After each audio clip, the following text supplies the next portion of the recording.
Myth 1. Rhino is used only for modeling fluidic forms like this. Yes, but it's so much more. It's a pretty versatile software that can be used for modeling, detailing, creating, and even fabricating our designs. Let me tell you a bit more about the software. So, Rhino is a 3D modeling tool developed by Robert McNeil and Associates.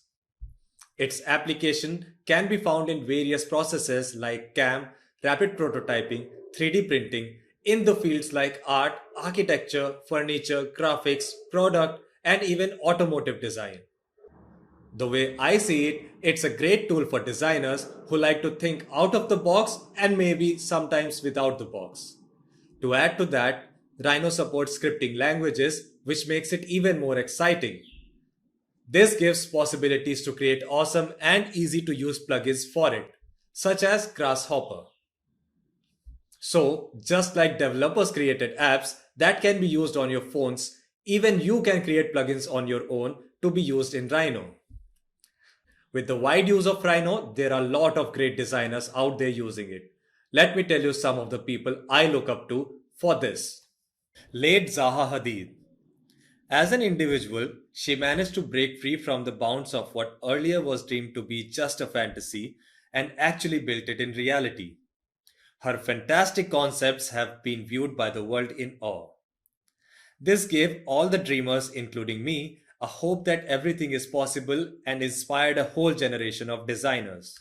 Studio Drift, an art studio in Amsterdam, Breakfast, an artist collective based in Washington, Apical Reform, an architectural firm in Ahmedabad, India.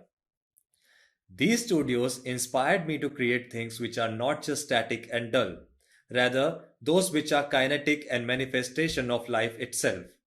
After all, nothing in the universe is static. Why should our creations be? Iris van Herpen. She is an architect turned fashion designer. I believe innovation happens at a point where different modern day disciplines intersect. Everyone remembers Da Vinci, right? He never looked at design in silos. Rather, he looked at each element of the design ranging from mechanics to the aesthetics of it as one. Similarly, Iris, being an architect by qualification, gave a new perspective to the fashion industry and demonstrated what all is possible once we stop looking at ourselves as just an architect or fashion designer, but start looking at everything as a whole. Orproject, a multinational architectural practice.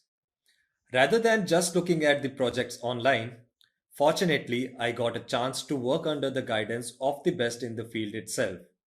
At Orproject, I learned a lot by doing various projects and getting to know the whole process inside out. It is here that I found inspiration in the process of computational design rather than just its aesthetics. I have attached below more people I look up to. Looking at their work and achievement motivates me and helps me hone my skills.